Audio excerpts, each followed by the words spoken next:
the difference between alpha and beta. So now you can put it as this. Here's your angle. It's gonna be, let's say it's like that. Just that I'm not sure. I don't think it can. The letters can fit in nicely. So that angle will be alpha minus theta. That. So that is your angle. So now this is your m. It's your moment, the r here, the r there. So when you apply now, when you apply your trigonometry now, remember R, you are interested mainly in these two forces. This, let's say the weight and the force from the moment. This R is the resultant force. Maybe you, let's say you don't know it. In most cases, you don't know it because you only know the weight of the object that is inclined or that is on the jack, for example. So in this case now, if you do your calculation, you get your tan alpha minus theta should be equal to the opposite is mr m dash over r divided by the weight.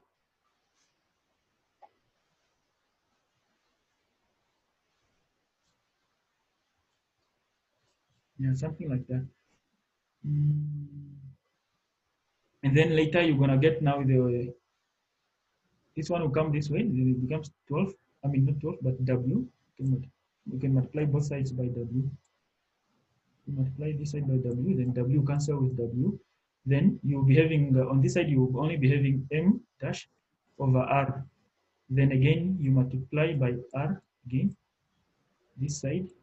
Then r will go. Then again this side you have r this side. Then at the end of the day you only be left with m on this side and the rest of the equation will become, so basically it becomes the same. You can see. Yeah, now I see. I think they might have done this a lot on other examples maybe also. But as long as you understand that, maybe I think it should be the same concept for all other uh, similar examples maybe. I think it should apply even here or also even here also. But remember now these two angles are the same. So, But this one is straight. Both of them are straight vertical. You see that. But oh yeah, nonetheless, yeah. the axis that you're gonna use, it will be aligned to this. It's like your this will become your x-axis. This line here. Then you have components there. And then you can do your calculation. Let's say for balance for the x for the y-axis. So that one you're gonna have to find those components for using the those sin constant to balance for each axis. Alright. Okay, this is one. Okay, we did this one. Okay, this one is impending motion. Okay, okay, so okay, that's the one that we've done. So again, we have another example. Okay, here again now they have downward impending motion. Okay, the one thing that you can see is just the angle here. I think coming up with this it's still the same, except now you see this angle here.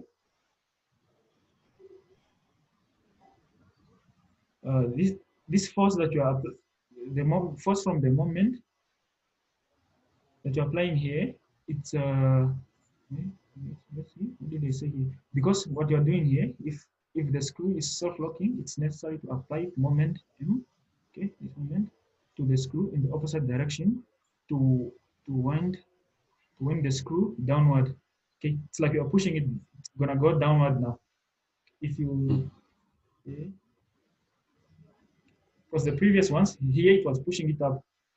Okay, but for you to see it well, you can look at this example. You see it's going like that. The moment that they are talking about, it's still this one. So when you are turning the screw like that, then the threads will start going up like that, as you can see on the diagram like that. Like that, it can start going up, going up, going up. But if you start turning it in the opposite direction, it means the screws will make the jack to start going down, isn't it? Yes, sir. Yes, yes. So I think that's what they mean there.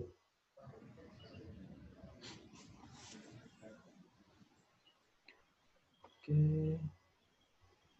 Okay. So it's just the direction of the force that has changed. Okay. Of the moment. Okay. Okay. Now. Okay. So the are the screws fine? Are you fine with the screws now? Yeah, sir, I'm fine with the screws. Okay. This angle, you can see this angle again has changed. Eh? Let me just compare it with the other one that we did last time. Okay. From the vertical, to okay to this to the x-axis of n. So this angle here, this is what resulted into alpha minus theta. Okay, so now it has interchanged because they are it's like they are swapped basically. It's because of the position of r. If you look at it that way, the position of r has changed. You can see here it was like that because you see here this was the moment you are applying it on this direction. So when you're applying the moment you are turning like this. When you are turning like that, so that the screws can go up, I mean the jack can go up, it means now that force is being applied going in this direction. So if the force is going in this direction, it means now you need to have another, your resultant must go in the opposite direction. So it will start like trying to resist that motion from the moment. So that's why on this side, the moment when you're applying the moment from this side, the resultant now, or this force now, which is opposing the moment force, it's in the opposite direction. You can see that. Yes, sir. And again, this force, the force R, it will have two components again. One on the x-axis, on the y-axis, which is going against your weight, and the one again on the on the x-axis, like going against your force, the force from the moment that you're applying. So now the one with the W and the resultant in the same axis, how would you do that one? Okay, that one you just apply your. Okay, you can. Okay, that force you mean. You can even. I think this equation. Okay, this one, this moment involved there. Okay, because here, if you look here,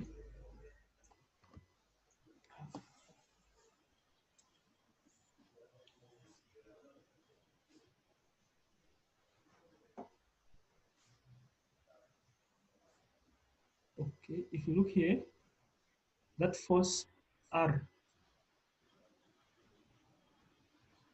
that force R going in that direction, this is your force R. No, sir. I mean, if it's how do you say if it's acting straight up and the W is also acting straight down. Or okay, like that, it's like there are no components. It's just, let me see. I think there was another example like that already. Just go back. When was it? When there was a self-locking, or which example was it? Yeah, this one. You mean like this? Yeah, like this. Yes. Okay, how you apply this? You see these forces, they are acting again exactly in the same direction. I mean, opposite direction, but they are facing each other straight. So Yes, sir. the only tricky part is in terms of the axis that you'll be using. Yes. So the So you axis should that, change the axis.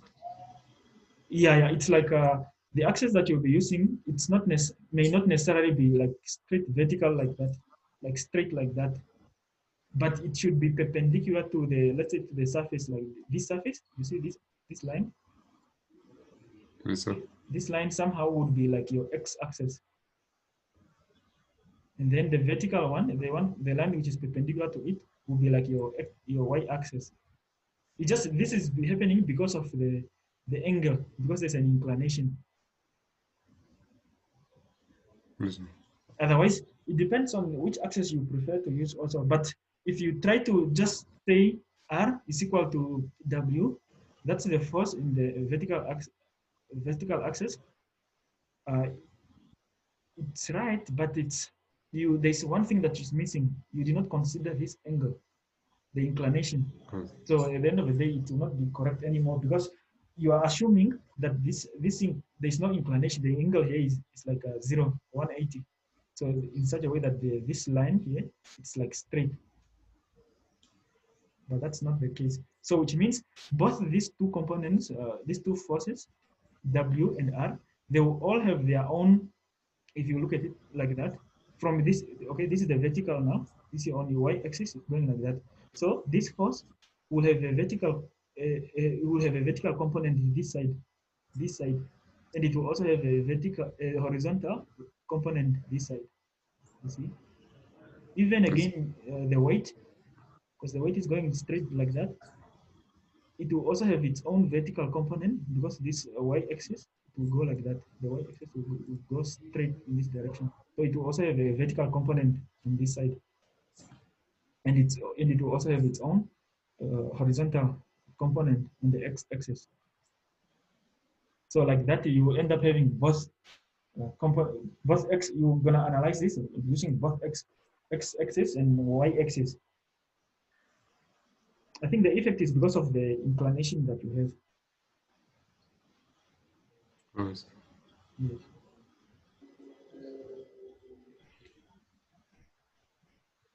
Okay, we're heading here. Okay, is there anything else maybe with regards to school?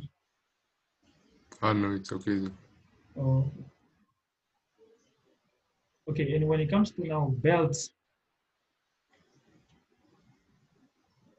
okay, so the belt, okay, you can still read the theory, okay, but most of the time, I think what they are focusing on here is mainly just the amount of force that you are applying to either pull this object one. You see, this is T1 on this side, while on the side where you are pulling is T2. So what's going to happen is now you do this at an angle. You see this beta, this angle of beta, it's covering where the belt is in touch with the, I don't know, you call it a fulcrum or whatever this rotating device, whatever this belt, the machine is, whatever it's a fulcrum which is rotating or it's a fixed object, wherever there is, it's contacting it last, that's where that angle is ending. And then there's this small angle again now of theta. So these are the angles that you're going to consider when you're coming up with your full body diagram that you see here. Let me just zoom in the full body diagram. Okay. Okay. On the full body diagram, so whenever you are having this shape, it will look more or less similar to this. So the forces, now you have your force here of T. Okay, and on this side T2, and this side you have T1. Okay, so that force is now on this side. You can see it's pulling this side. It's this force here, T. Okay, this force should be the same again. This should, on this one should be actually be T1. This force, and T2 should be the one on this side. Okay, and again, as you can see, this line here that you see here, this vertical line here, is like your axis. It's your T axis. Yes. You can say it's the same as your maybe your Y axis. You can say, I mean X axis maybe. Yes. And this side you have your vertical axis again. They named it N here. You can say it's your Y axis. So what is happening is when you're pulling this in this direction, there's an incline, there's some sort of tension in the system because you are pulling at an angle. These angles here, they're the ones affecting the change in this angle. You see that the force, there's a slight difference here. There's an angle here. So because of that, there will be some sort of extra work or extra force that you need to add on because of the inclination that you're having. So it's like the same as T, then you add a little bit of force on the opposite side. And only then will you be able to pull T1 with this force of T2. Which means if in this case the force applied on this side is more than the force applied this side. So in that way, you'll be able to pull this object from this side going to the other side. because there's a small change in T. In the force T, you have a small increase on this side. Okay, and then again, okay, these are the two forces. Okay, and again, there's this force now here. Can you see here? This one, this is the horizontal one, Yes, I see it. which is written mu dn. That force is because of the, remember when the belt is going around here, there's some sort of friction around it also. So that's why your friction, that's why you are having even your friction coefficient here.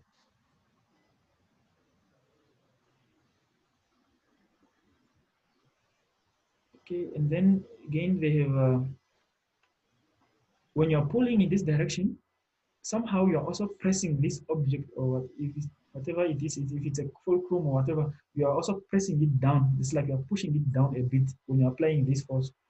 So there will be a resultant force coming from, because of that, it's like a reaction. So that's your dn. That force that I'm saying that there's a resultant force that is like trying to push this fulcrum down because of the belt.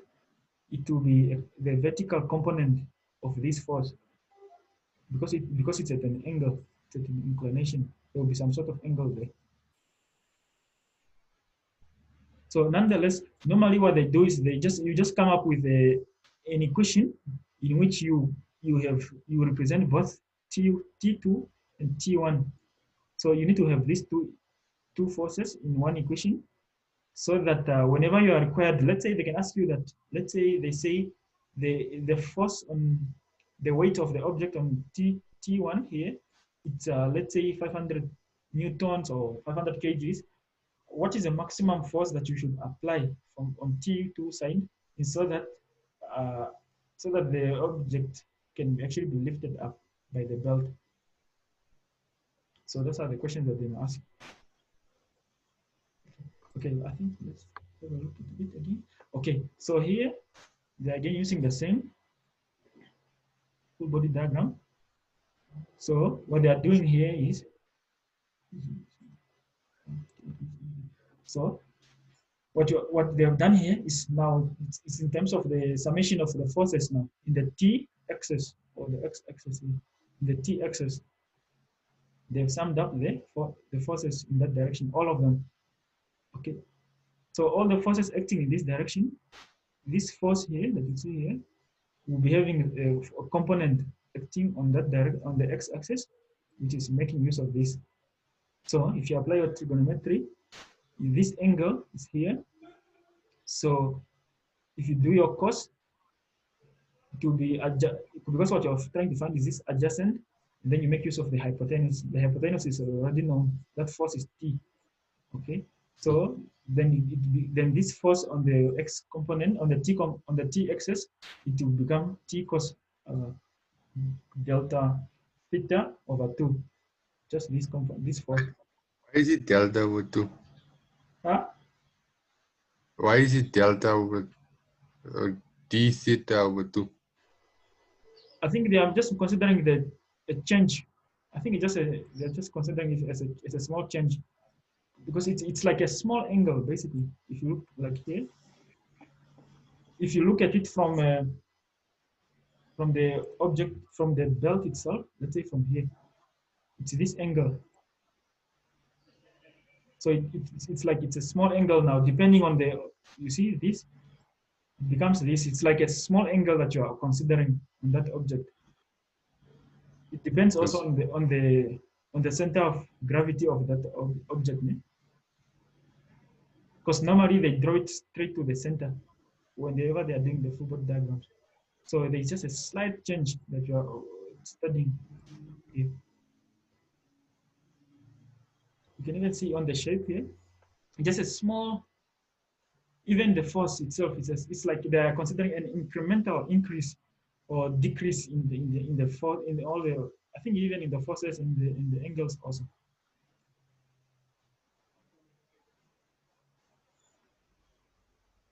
Okay, so this is the component from this T. Okay, so there's another component from another force. Okay, because this force is okay, that's positive also. So all the forces going in this direction, they are made positive. Okay, you can make them positive. Then again, the force due to friction, due to the friction coefficient now between the belt and the fulcrum or whatever your belt is lying on. So it will also have a component, its own component. So, but this one you don't have, it will not have a component in terms of, let's say, sin and cos, because it's already vertical. Because what you're considering, it's a small space at the top here, for example. Because they do not necessarily make it like that the whole journey, the maybe a big space around it, just a small space up there. So that's why now they say this change. Normally, remember now, if the way you use your friction coefficient, you usually multiply it with the force that you're getting, the force from this direction. This force that you see here, dn, this force here that you see in dn is multiplied with the friction coefficient here to get the force due to now friction. This is now like resistance to motion when you're pulling in this direction. So now this force that you have here is now okay. It's now heading in this direction. Okay, so it's positive. So it's mu dn. So just add that component. And then the other component now, which is on the t-axis, which is going in the opposite direction, is this one that you see here, which is t plus the t. It's like that force now, this similar, the same force this side, plus a slight change. But what you can see here is the only way to keep this, okay, this component, you can see it's this one here, after this angle is considered. So this should give you 0. Basically what it means is that if you have this force, okay, remember now, let's say now if you were having, if those forces were the same, let's say if it was like that, on this side you have T, and on this side on both sides you have, let's say, T, and also this side you have T. These two forces are equal, so that object will remain stationary. But now, in this case now, what you are dealing with is that this object is not necessarily, it will not be stable like that anymore. Let's say it's at an inclination like that, or there's some sort of friction at the bottom here. There's some sort of friction at the bottom here. So if you apply this force, if you apply T plus T here, this object it will not remain stable because there is friction here. So it means this friction, because when you're pulling in this direction, there's friction here. So there's a force here due to friction now. So this force is now, let's say, in terms of the normal force, the resultant force that is acting here, this is N. Let's say dN. Just a small force at the bottom here. So this force, the force due to friction here, you calculate it by saying your mu. This is the friction coefficient times the force which is acting in that direction, which is now the perpendicular to it, which is now dn, that you see. It's the same thing that you have here, this force. So, which means now, if this object is to remain stable, it means this force must be equal to this force due to friction plus this force also. You see? So this side, for this object to remain stable, this side you cannot have T alone. You must add a bit of extra force because there is this resistance now due to friction. That's why on this side you add they've added here a small force again, dt. That they've added a small increase in the force. Let's say times. Yeah. So this should be T plus dt on this side. And only then, once you have added a slight increase in the force to counter this friction, only then this object can actually remain stable. Otherwise, it will start going in this direction, or this force will not be able to lift up this object. You understand up to there? Yeah, I understand. I hope it makes sense. That makes sense. Yeah, so that's why that's what has happened here. Okay, so here all they did is some manipulations. Okay, you just remove these brackets, and then there's this t here, because the theta over 2, it will end up cancelling with this one, with this same component, and then you are only left with a dt, this component here, dt cos the theta over 2. Okay, so it's only these two components will be left behind. So you can make them equal. And then what they did here, they assumed that d theta, this angle here, they assumed that it's a very small angle.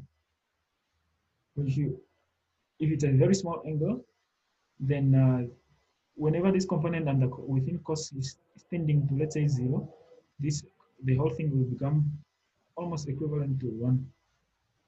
Depending on how much it is, it will be like 0.9999, like that. But you can assume that this whole thing can actually fall out and just become 1. So, and then you will be left with mu dn is equal to dt.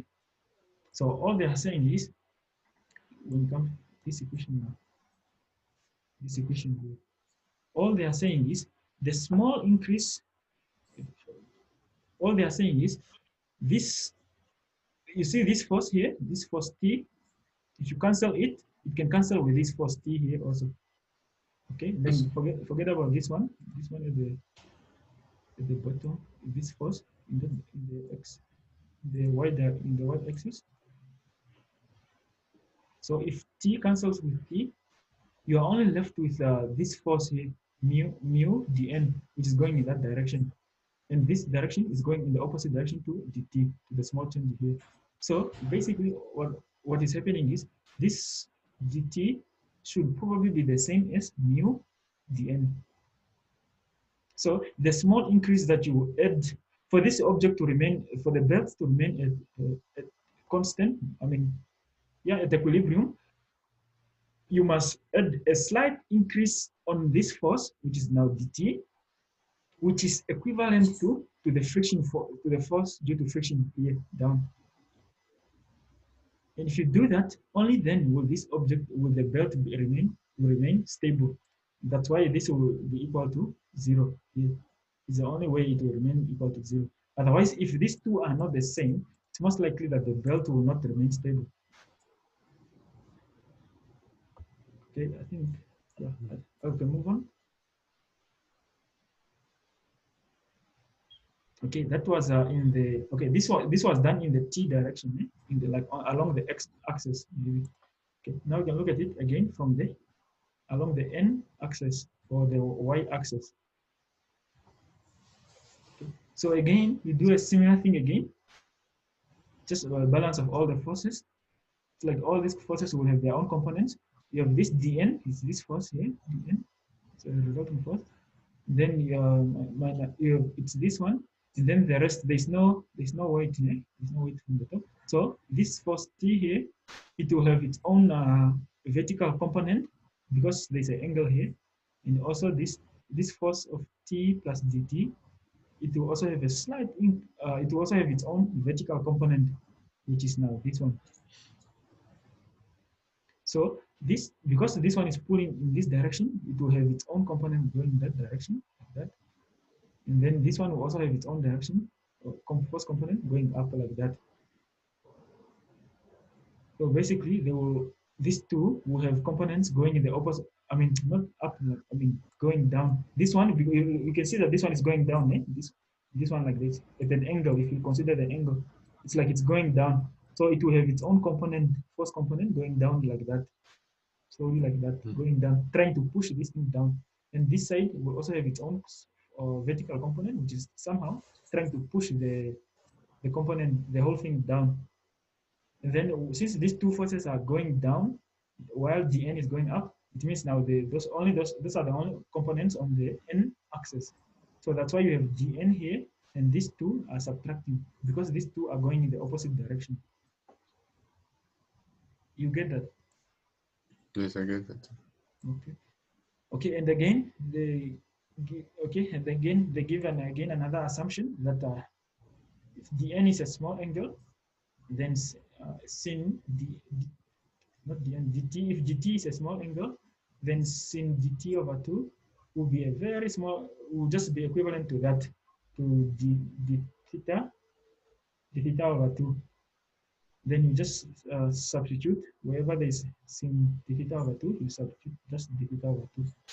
Then you substitute them like that. Then you just evaluate. Then this t, this t, if you multiply it with this component, will become the same as this one. Okay, which is no, yes, this component and this one. Okay, this component and this one, you are subtracting them each other. It's like you are basically adding them. So this will become like 2 over 2. It becomes 1, isn't it? If you add this one and this one, to become dt over d theta. To become t d theta, it will become this.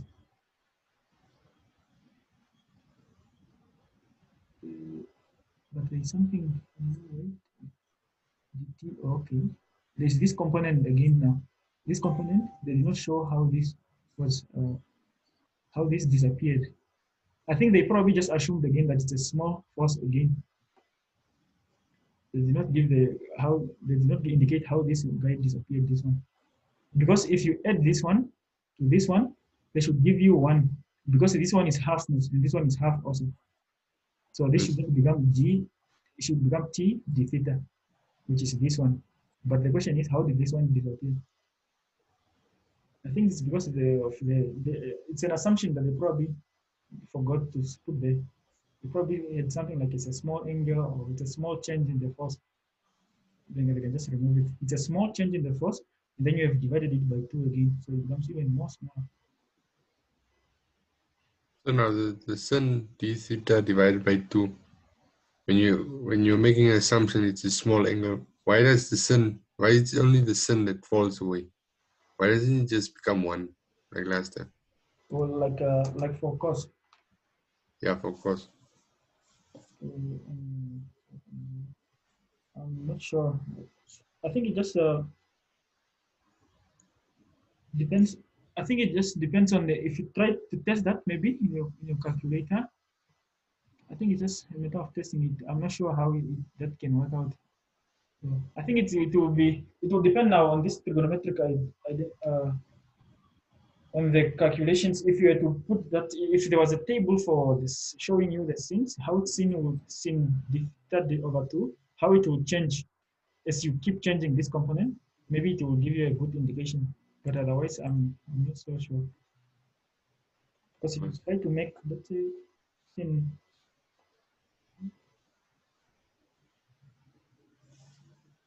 if you try to make, like, let's say, if you take a calculator, then you put in sin, let's say 0.00001 like that, it will become like almost the same answer. Oh. Yeah, something like that. It will become almost the same, but except this one might become a bit bigger than this, maybe. There should be a slight change in that direction. Just an assumption that they're using. I think because otherwise, it's like they are trying to get rid of it just to show that these two should be equivalent like that. So what this means now, this equation dn is equal to t d theta. It means now this force that you are the resultant force now from the object due to the belt should be equivalent again to t d theta, should be equivalent to the forces which are pressing down from both this force, the force of t, and also from this force from this side also. So it's like basically there should be a balance between the forces pressing up, going up, and the forces going down.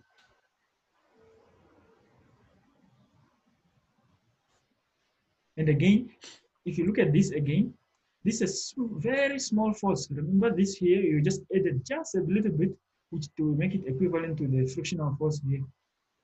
If you remember in this from here, it was just a very small force that was added on to be equivalent to friction. So this can actually just disappear.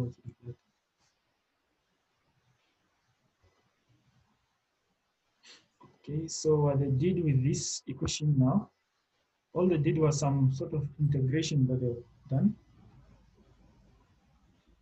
So, okay, you have this equation is the previous one that we did.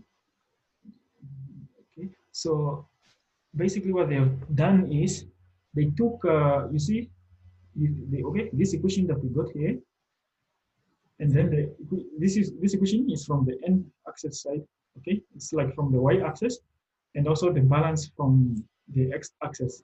Again, so this equation and this one, all they did was, remember now here you have dt here and dn, and also here you have dn also. So the question is, if I were if this dn, if I were to substitute here dn, if I were to substitute, let's say this dn, make subject of the formula here and substitute this equation into this one, or maybe I can put, you see here there is dt here. I can substitute the other equation. I can substitute this. This side is not dt. Okay, I think they can focus on dn. It's much easier because it's here already. So here dn, you can actually put up that t d theta. So that's what they did here. This is the first equation. Okay, this is the second equation that we got on the other side, and this is the first one, okay, from the other side. So what they did is, it was like, okay, you see this dn here, they basically just substituted this t d theta, just substituted it here like that. Then you have mu t d theta like that is equal to dt. And then the next thing that they did is, when you're doing your, for you to do your, before you do your integration, you move the like terms to this side, t, you move t to this side, and then it becomes divided by t, and then like that, dt over t is equal to mu d theta. And then you integrate now on both sides from t1 to t2. It's like basically moving from this side, this side of the first to that side. It's like from covering the entire segment now, t1 to t2. And then here again on the mu side, in terms of the angle, you try to cover the whole shape of the whatever drum or fulcrum, which is affected by the belt. Remember that this angle beta here, this beta is starting from, let's say, starting from 0 here to beta here. So it's covered like that. It's covering the entire range which is affected by the belt. So that whole range now from 0 to beta and from T1 to T2 like that are the ones that you have used here. You see, from T1 to T2 like that, from 0 to beta.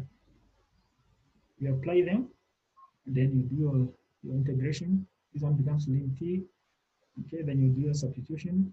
It becomes ln T2 over minus ln T1 is equal to mu beta. Then, yeah, use your natural log, your logarithm loss. Yeah, then you get T2 should be ln T2 over T1 is equal to that now. Because this side there is already T1, they are all having ln. These two, T2 is having ln and also T1 is having ln, then you can actually put them with that. And then on both sides, you apply the natural log, that E. Then that ln will fall off, then you only be left with T2 over T1 equal to E to the power mu beta. And then like this, you put this in terms of, make T2 the subject of the formula. So basically this equation, you can use it whenever you want to find this force. Let's say now, if I tell you that the object that I want to lift up, which will be on T1 side, it's if I tell you the weight of that object, then they can ask you to calculate the force that you must apply on this side. So that object can be lifted up by the belt. Okay, so it's that one.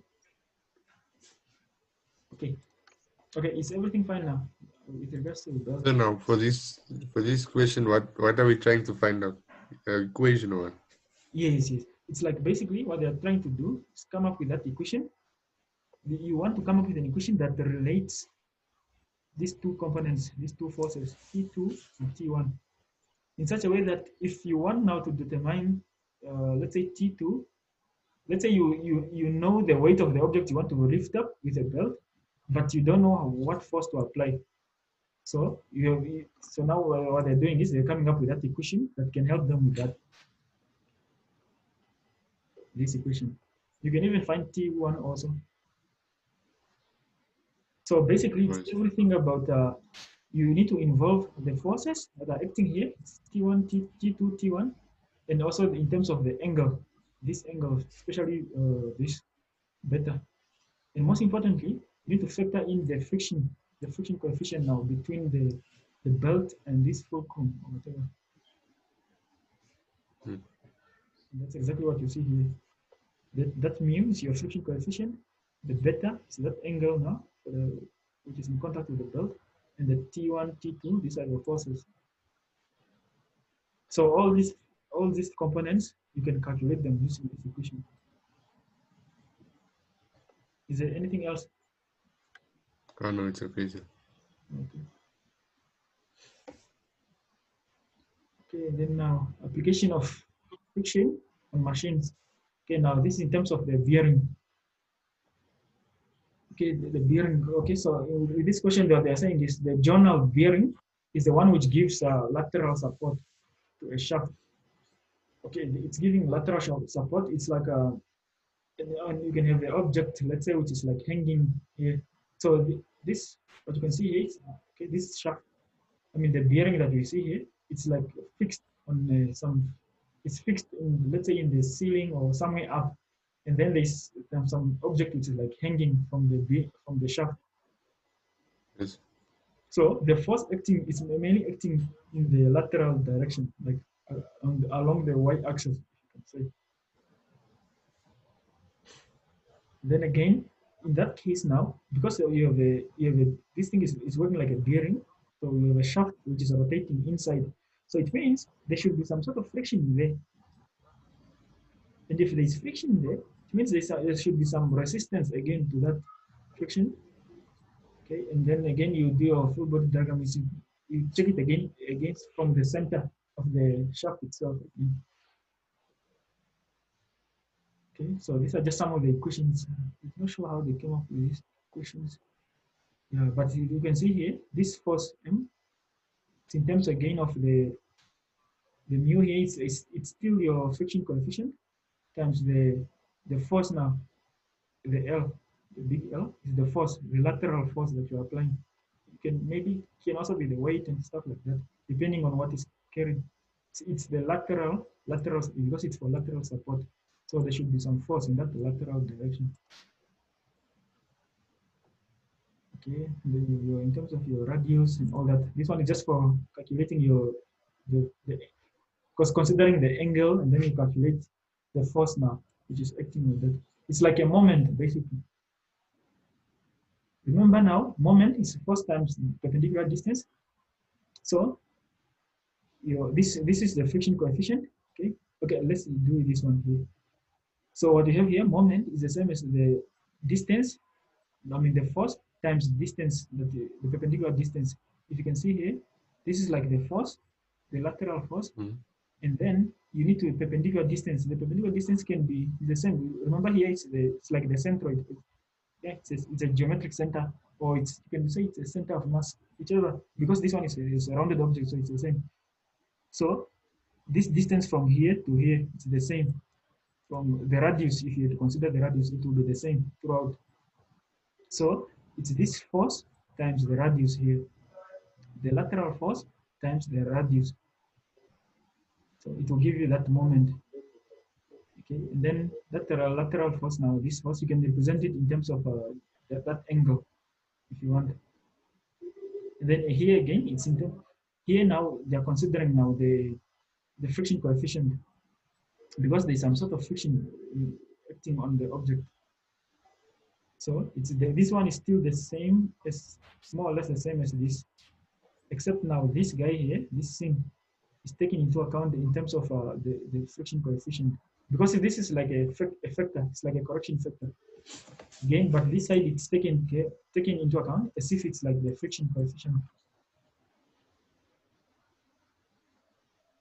Okay, I think yeah, because this one is just considering the angle now, the angle at which the two objects, the shaft and the bearing, are into contact. Mm. This same theta. Okay, okay, you can move to the next one. Yeah, so it's good.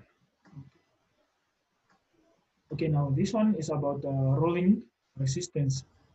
So the thing is, when a rigid cylinder rolls at a constant velocity along a surface, the normal force exerted on the surface of on the cylinder acts perpendicular to the tangent of the point of at the point of contact. Okay, so the thing is, when this roller, when the cylinder is rolling, the the constant vertical, the constant velocity along the surface. This is the surface now. When this object is rolling, they are constantly acting. They are exerting a force perpendicular to the tangent at the point of contact. So this is the point of contact. So they are tangent to that. It's like they're just touching just there at the bottom where there is contact. So again, your weight will always be playing the role there. And then again, there's another force here, acting in the opposite direction there again. Because just that this thing is rotating again. So again, the radius comes in again, that angle again. Remember, you see now here, it's like acting at the tangent here. This angle again comes into play again. Yeah, and this force with the same P here. Okay, so this alpha that you see here is like the coefficient now. It's the same thing again because there's a resistance to for it to roll because they are in contact. So there's some friction there. So this alpha that you see here is a rolling coefficient again. Okay, which means now uh, this force P and the weight of the object now, you cannot just say they cannot just be equal straight because there's friction involved there. There's friction involved, and that friction is also affected by the radius of the cylinder. Depending on the size of the cylinder that you have, they will all play a role there. So all those factors will affect that force.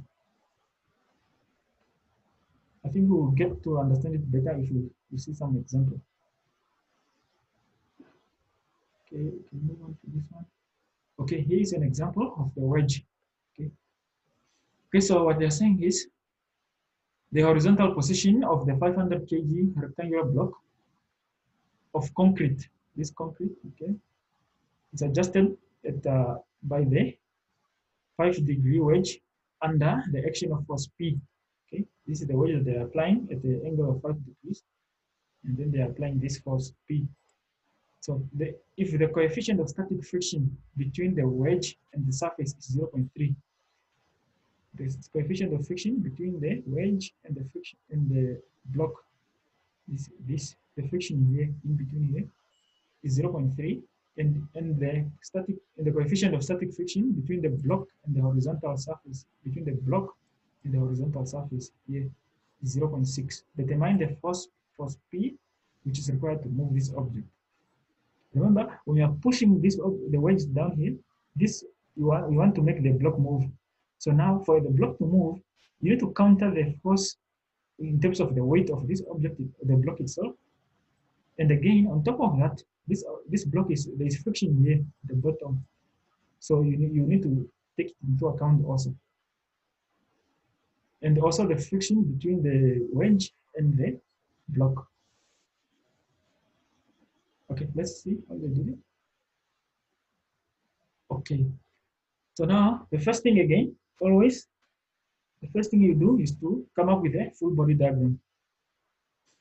So, okay, this is the full body diagram now. This is the wedge. This is in terms of everything for the wedge here and everything for the block here. Okay, the wedge, you are applying this force P, okay, and that force P, you are applying it at the angle of 5 degrees. Okay, you can see that angle here. And along this axis, you see this axis BB is it's parallel to this surface on the other side which ended up making that angle of 5 degrees. So there's a force on from this block, this fixed block. Remember when you're pushing this one down, this fixed object is just push. It's like it do not allow the wedge to go into to push it further, to push it anyway. So there must be some sort of a resultant force again coming from this side to push this wedge on this side, because when this otherwise this firm surface will maybe get damaged or it will move when you're pressing the wedge. Again, when you're pressing here, you are trying to again to put this block will try to move again because of this angle. It will try to move, and which means there should be some sort of resistance again coming from the block itself in that direction, which is now your R2. So these are the three main forces acting on the wedge.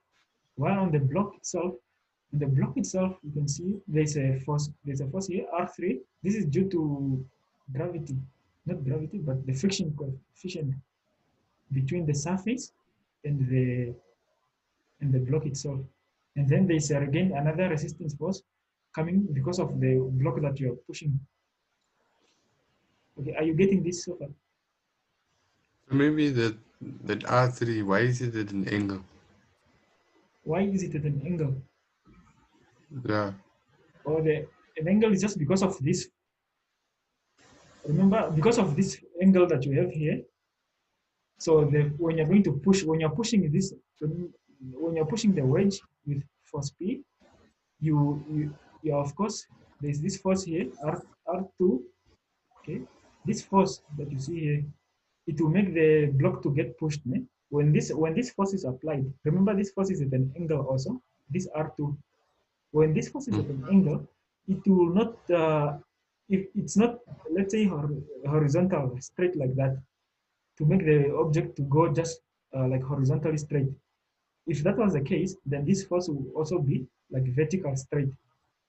But because this force is at an angle, this one there will also be some sort of angle. Now resistance is even worse because you are like at the same time when you're pressing the wedge here, there is a component of this force which is also going down like that. When there's that component going down, there should also be some resistance again, which is trying to push up again due to friction also. That's why there should be some. That's why it should be at an angle because of this force. So the two angles would be the same between minus R2 and R3.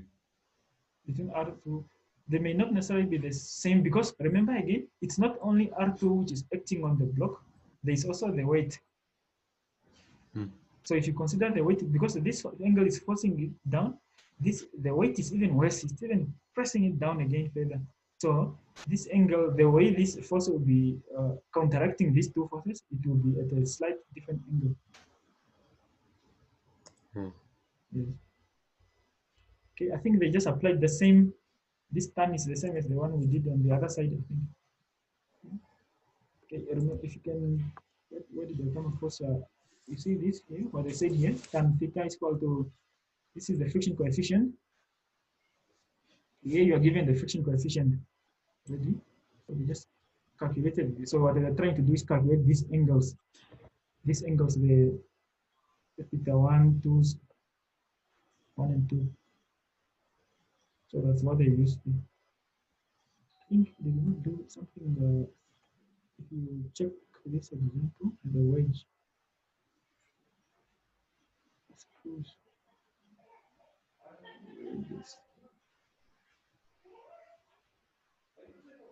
It's more or less the same as where did it come from? It's more or less similar to this. Similar to that, but I've come across it somewhere. Okay, but yeah, you see this one here.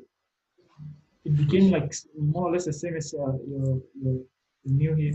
So there's a way you can relate these angles to the friction coefficient, and that's what has happened there now. They related the angle, they related the angle to the friction coefficient. So because here, you do not know these other angles, this theta twos and this twos, 2, 1. You don't know those angles. You're only given this inclination angle. But what you are given here is the friction coefficient. Even here also between the wedge and the block, you're given a friction coefficient, and that's why the bottom here. So you can actually use those friction coefficients to determine what angle this is, and also what angle uh, this one is. That's why they use tan. Uh, that that friction coefficient. Okay, so they got the one for one. This here, 16.7, and then the one at two here, it's at 31. So that's why these two angles will not be the same. So again, just to remember the question, what you want to do is to find the force P, the least force P that is required to move the block. Because you cannot find this. Remember, for you to find this force P, you're gonna have to use to do this balances now in terms of the forces from all the axes. And for you to do that, you're gonna have components in both x-axis and y-axis from all the forces. And now for you to find those components, you need to find this force. I mean this angle. You need to determine this angle and also these angles. So there's no escape from it. Even if you just go straight here, like here, you see here they're doing it in the y-axis. Even if you go here straight, you do not know this angle. So it's gonna be a problem. You're gonna have to go back again. Okay, so now here they're focusing on the block. Okay, these are the forces now, R2 weight and R3. Okay, the force, this angle, you know it now. And also these ones, you know them. Even this one, you know them. So now you can easily do your calculation.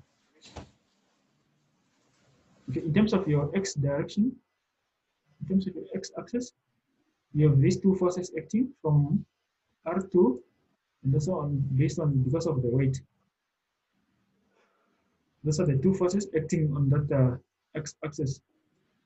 This one is mainly, this is because of motion, not motion, but the friction. I mean. So what you want to find out is what is this force?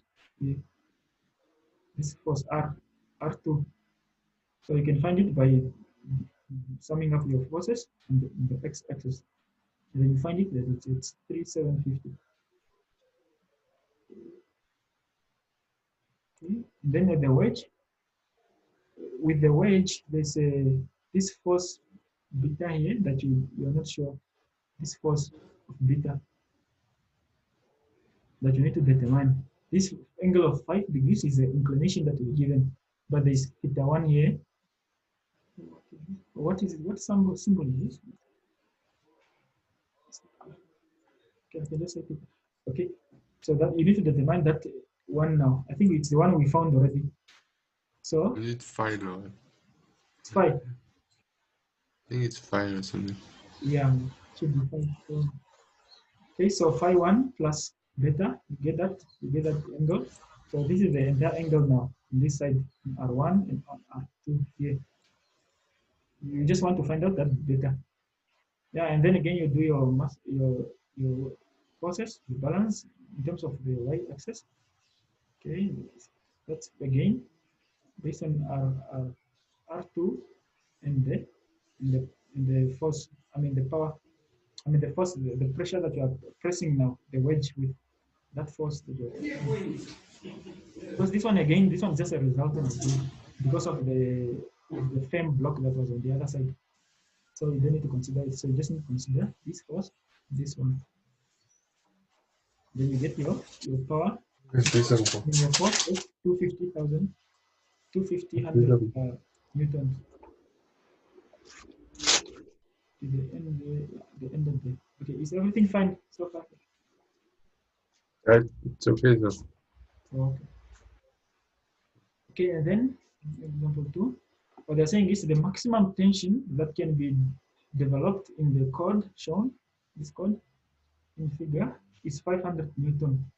The maximum tension, okay, that can be developed in the cord. The cord itself is 500 Newton. If if if the pulley at A is this one, is free to Mm. rotate, and the coefficient of static friction the fixed drum B and C, okay, the coefficient of static friction here is 0.25. Determine the largest mass of the cylinder that can be lifted. So they want you to determine the mass of the cylinder this side.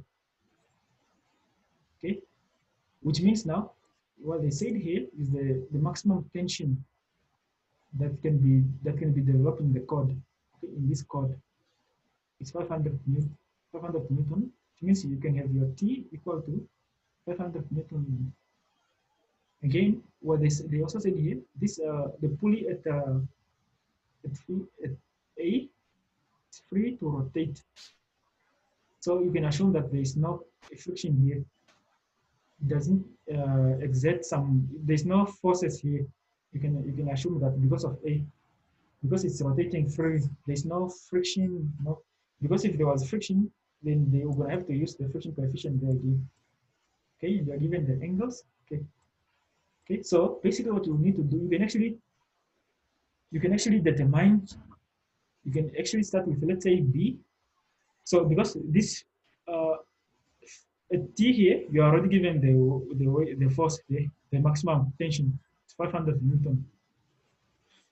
Okay, so you're given B, T, but they want you to find the weight, determine the largest mass of the cylinder that can be lifted. They want you to find this guy. So since this side you have a lot of unknowns, you can actually start with on the side for B. Okay, because here you have this force, but this force in the string here, in the cord here, you do not know it. So you can actually determine it here. If you remember the other equation that we found, this equation, you can actually use it. Can you see that? I can see. You have T1, T2, T1. Okay, this T2 here is like the force on the. Remember, if you look at the diagram, T2 is this side. T2 is this side, the side where you are applying the force. Okay, what T1 is where the load is. So it's the same thing. Here. Okay, this one will be your T2, and this side will be your T1. So you can find the tension in the cord here. And once you find T1 here, this force here will be equivalent to the force here. Because this one, there's no friction or there's no static friction. They say it's free to rotate in A. So this force here will be the same as the force here. And then once you have this force, you apply this angle, and then you apply the friction coefficient here again, then you should be able to determine the largest mass of the cylinder that you can lift with. Oh, is he so besig? You can work. Okay. Okay, let's see how they did it. Okay, so maximum tension is called D. D is here. Okay, they focus on D first. Okay, like I said, they'll probably focus on D because you have a known force here of 500 Newton already. Okay, you see, they put 500 Newton here. So what they want to find here is this force here, T1. Okay, so they have applied that equation that we check that scan. Okay, so and again, this angle here is just if you know that other sketch, it's because remember this angle that is the one we were checking. This angle beta, and there was another angle, I think it was phi or theta. There's an angle here.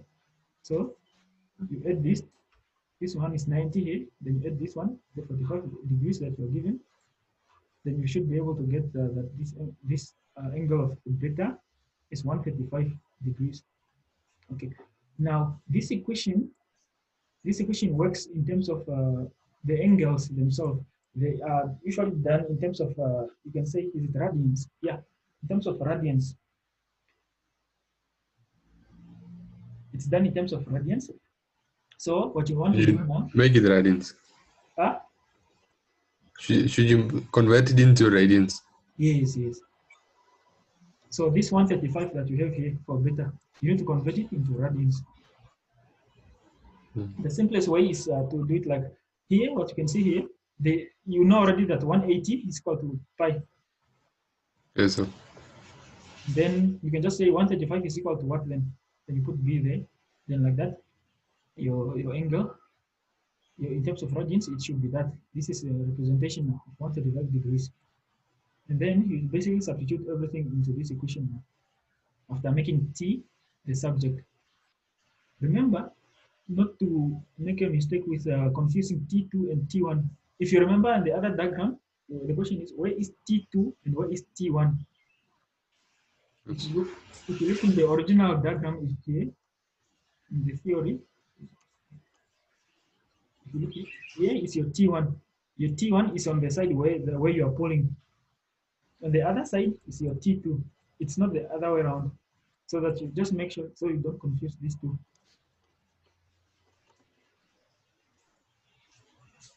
Okay. So what we are given is T2 on this side where the person was holding. Okay, this is where on the side where the load is usually is. So this is your T1. So we are asked to find this T1. Okay, so you need to make T1 the subject of the formula here. Okay, once you make it, then you substitute T2 is equal to 500 newtons. Your coefficient of friction is 0.25. And then beta is the radians that you found here. Then like that you have your answer there. This is now T1. This is the force on this direction. So now what it means is you have this force, you are having this force, you are given this force is 500 Newton. Then you have found the force on the chord, at T1 this side, just here. Okay. So this is 277. Yes.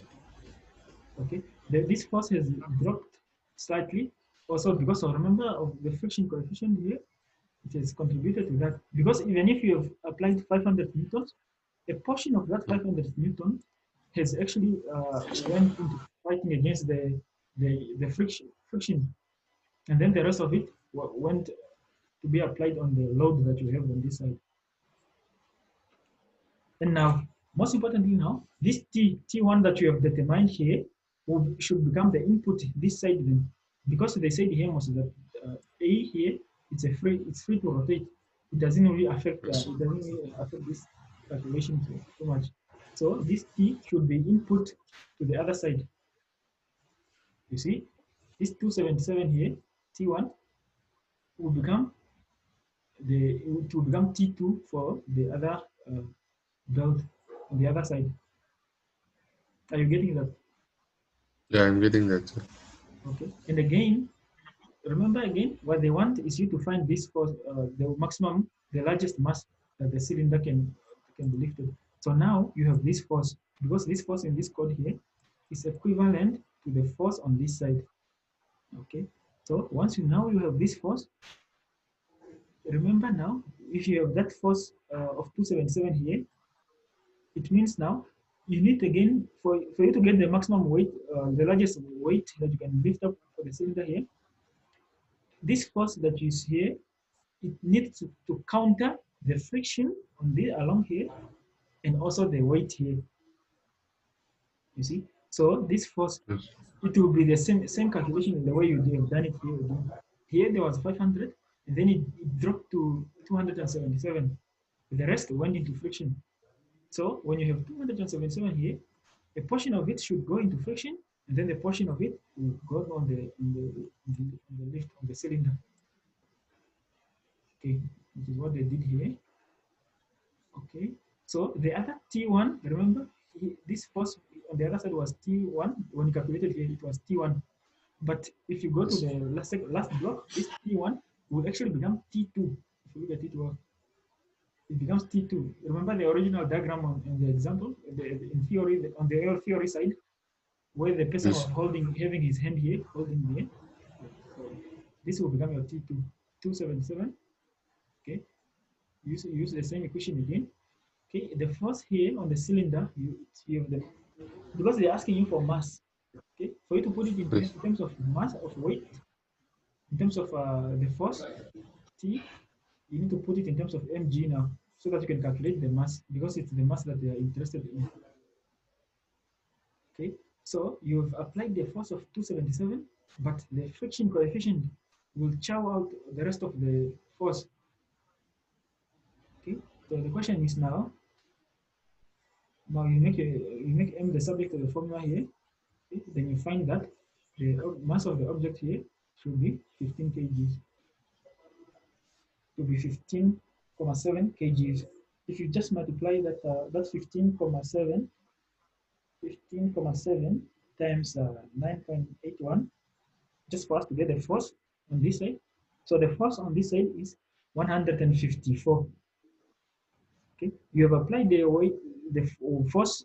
You're pulling with a strength of, let's say, 277 newtons, but that 277 can only lift up the weight of a cylinder of 154 kgs, newtons. I mean, you see, it means the rest of the difference went into the friction.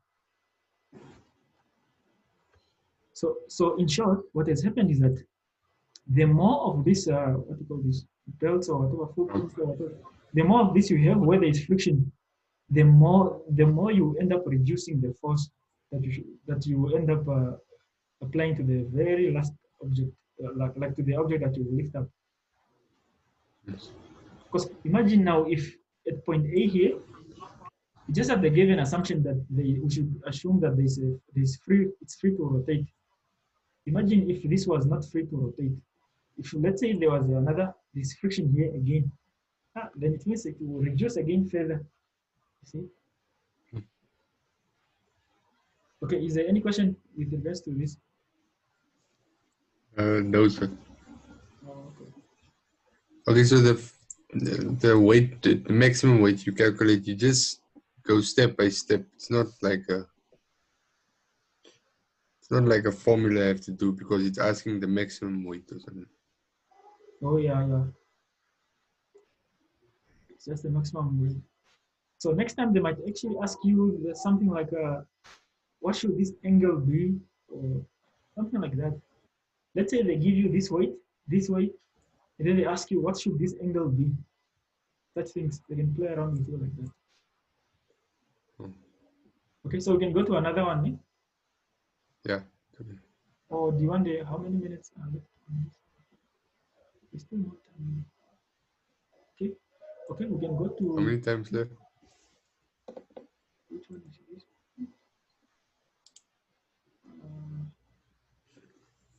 We can check out this one.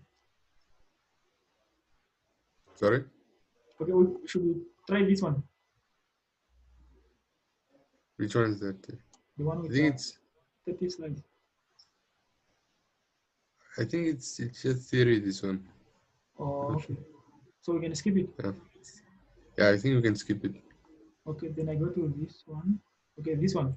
Yes. Yeah, this one. Okay. So, okay, here they are focusing on dry friction. You can see here, this person is pushing a cupboard. Yeah, looks like a cupboard.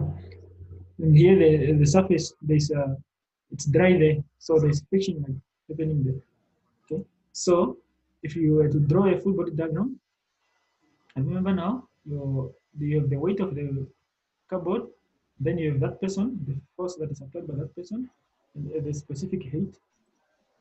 And then remember the weight, you always put it like at the center, at the center of mass. And when this force is acting, when the weight is acting in that direction, there should be a resulting force like acting against it. This is the N.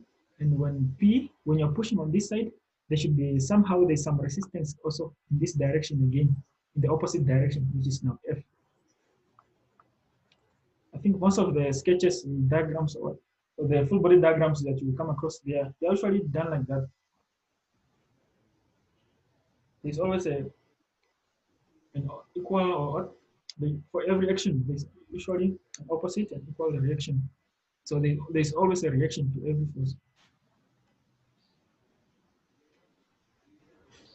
Okay. With this one is starting off with is saying that it's dry friction, tutorial 1.1. Okay, a homogeneous block of mass m 150 kg rests upon the incline. Okay, it's resting on the incline with if the coefficient of friction mu subscript k is equal to 0.3, coefficient of friction, I think that should be between the surface now with that inclination and the block. Determine the force P parallel to the incline. The force P, okay, which is parallel to the incline. Okay, you see they mentioned that the force is parallel. Eh? It's very important for them to mention that because you need to know if there's any angle there, because it will affect the number of forces there acting there, because it will have a number of components. And okay, parallel to and the greatest, determine the force P, okay, and the greatest height h, so that the block will slide up the incline with constant velocity without tipping over. Okay, so that it's okay, so that it can slide going up without tipping over. Okay, so basically the force should not be too much for the object to fall to fall over. Okay, but it should be constantly going up. Okay, you are given the dimension, you are given the dimensions of the block, and yeah, and also you're also given all the dimensions. You are given the coefficient of friction. So from here you can already, what do you think are the forces that will be acting on this object? I think it's the mass. Mass is also acting. But the friction force. Friction force, yes. Okay, and the surface the here, mass. yes. Yes, sir. What else? I think the mass also. The weight, yes. The weight. Yeah, the weight. Yeah. Will it have components on both axes? Yes, I think so because it's at an angle. Yeah. Okay. And okay, will there be okay? So that the resulting force, in terms of the frictional force between the two surfaces, it will be acting against that force mass that you are pushing with. Yes, sir. Okay. Okay. Okay. That is right. Okay. And again, that angle also. So this here, you can easily determine this angle, because now they put it in terms of just the dimensions of the sides. So you can basically do apply that Sohoka to those inconstant to determine the angle, or you can or to represent that those trigonometric identities into this measurements that you have here. And then again, this coefficient of the friction that is acting here at the surface of the two, it will depend now. Remember, when your weight is acting here, it's going like that. Usually, when your weight is going in that direction. So basically, what I mean is, if you let me just move this one, that, this. So okay, understand your object is like that, like that. Okay, you definitely have an angle here. Okay, and this angle is represented in terms of these dimensions. Okay, so that is your angle. And then the object is like it's here, or whatever it is. Okay, and then you are applying a force which is straight here, like that. This is your force P. Okay, okay, this is the height. The height is here that they were asking you, because they want you to determine the height and also the force that you should apply here.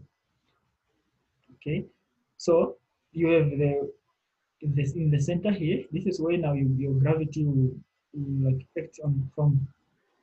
So this gravity is gonna act like, it will not act like that. It will not act straight like that, perpendicular to the inclination, but it will always act straight to the. It's always like vertical. Yes.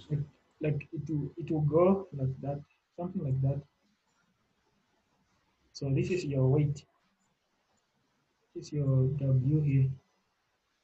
Okay. So and this is in that angle.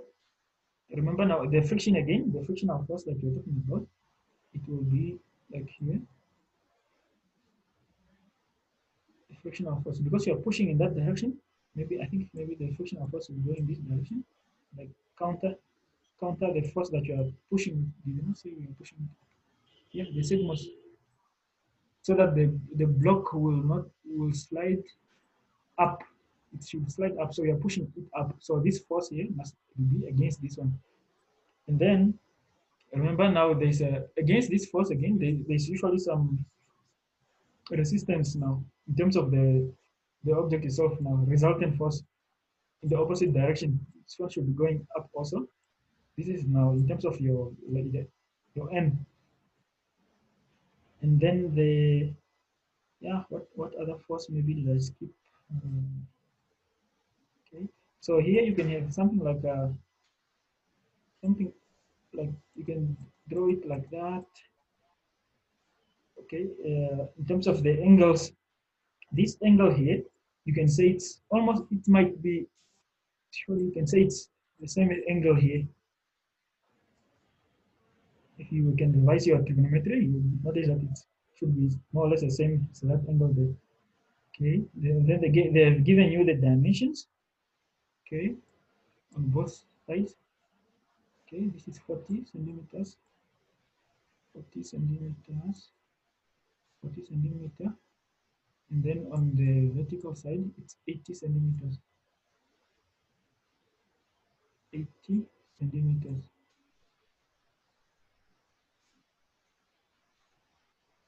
Okay, so this angle, you can say it's that angle. You can say it's more or less the same as that angle should be, because remember these components, these forces will all have those components of now on along the x-axis, y-axis like that.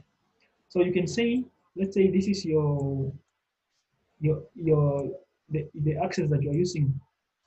This is your x-axis, and it's going alongside this inclination, like that, straight. See, like your x-axis, then you have your y-axis going up straight like that, perpendicular to the inclination.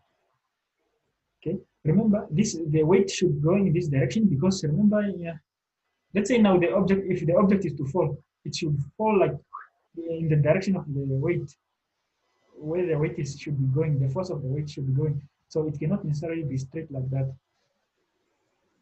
So now let's say summation of your forces now in terms of the y-axis, or you can do it whichever way you want. Okay, remember it should always be equal to 0 if the object is at equilibrium. So now this force that is acting here,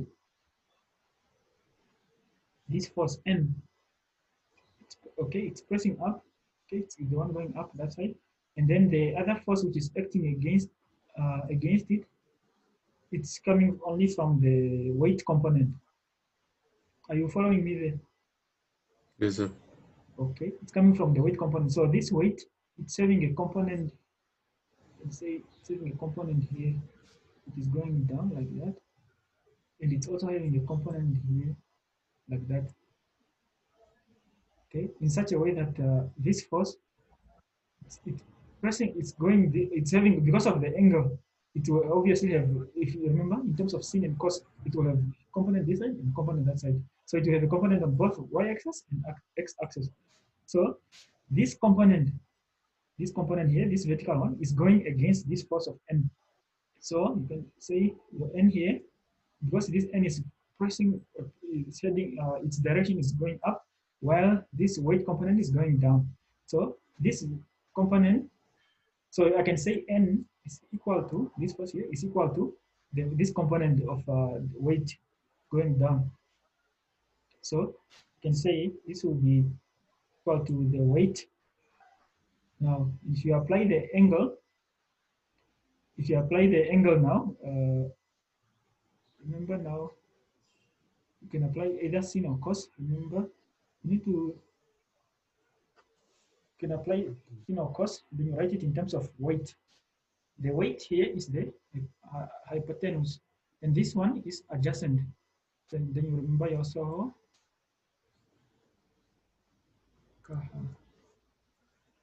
I like using this one. There are a lot of nomenclature. I prefer using this one. So in this case, remember here you have your the weight of that force is on the hypotenuse, while the other one is on the adjacent. So this is like 90 degrees here. Okay. So what you are looking for is this force here. What is this force component here? This is what you are looking for. It's a small question mark that I'm trying to put there. So if you want to find this force on this side, the only unknown is the weight and the angle. So this force is adjacent. So you can actually use cos theta. Cos theta should be equal to adjacent. Adjacent is this force that we're trying to find here. Let's name it. Let's say y. Let's say y divided by the hypotenuse, because you need to make use of the hypotenuse because it's having a known force, because of the weight is known. They said it's how much was it? I think it was 50, 150, 150. I think they said 150. Yeah. So the hypotenuse is known. That so therefore that weight now, that force now, this force component on the y-axis is equal to the weight times the weight, if you multiply this cos theta. Okay, so again, this weight, if you need to put it in terms of mass and gravity, it's equal to mg cos theta. Okay, so this is what you should multiply with here.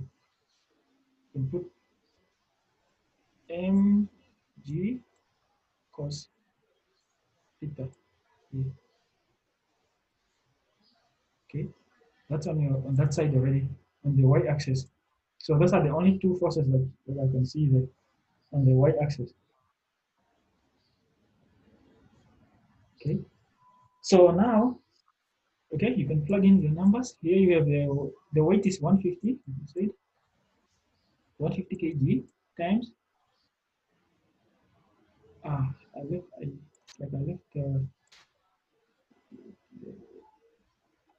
Should be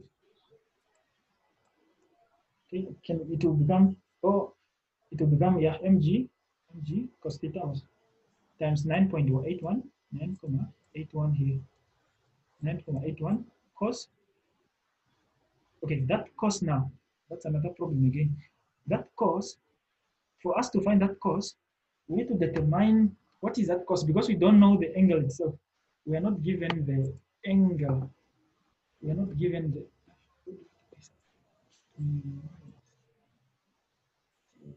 We are not given that angle. Okay, so these dimensions are hypotenuse is 5, 4, 3. Okay, let me just write them down quickly. This side. Okay, we are given something like a small triangle here. Okay, this will be the angle again. This will be that angle. Okay, this side they said it's 5. Hypotenuse is 5. Okay, then 4 here. And 3.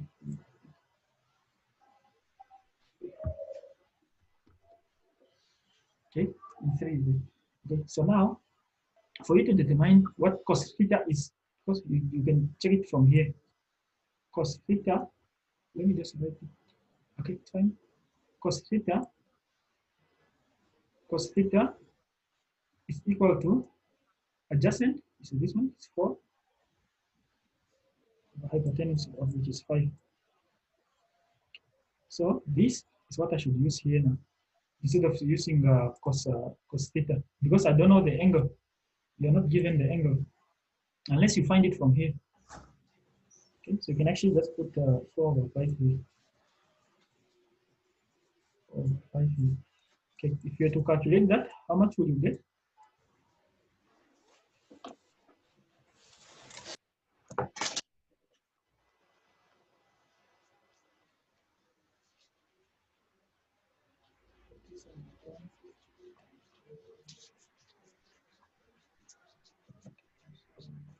$1,177.2. Yes. So you get 1,177, 2 newtons. Okay. So now this force that you got here, okay, it's this one. See, so we've only found this force here. Okay, remember they want us to find H and P. Okay, H and P. You see, the thing about finding H, you can only find H if you consider doing the. Remember, this is the distance, ne? Yes, sir. H is the distance. So you're gonna have to do some kind of some sort of moments, maybe. Is the only way you will find this guy. Because remember, moments, remember, is the distance times the force, the times the perpendicular force. I mean the yeah perpendicular force times that distance. So you're gonna have to do some sort of P times H here. But for you to do that, first we need to, if you do this balance in the, equilibrium in terms of the y-axis, you can also do another one in terms of the x-axis. From the x-axis, because the x-axis is along the what is this? Okay, it's along this line. It's along this line. It means this force P, we can actually find it there in that way. You understand that? Just say you can find P. How do you find P? Yeah, how do you find P? If we do the force balance on the x-axis along here, you will end up finding P, because P is also in that direction. It's also a line along there. Oh, You see, so it will be part of that equation. But the problem now that we are going to have, the problem that you are going to have if you try to do that, to find that balance, is that you do not know this guy also here, this force here, you do not know it. And from the equation, they only gave us what was it? Is it the force? What friction coefficient? What, they don't give us the friction coefficient. Yeah, they gave us the friction coefficient here, the friction coefficient of 0.3. Okay, so that friction coefficient, we need to make use of it so that we can calculate this force here. But still, that force that you're gonna use here, remember now, for you to get this force, you can actually do it like it's equal to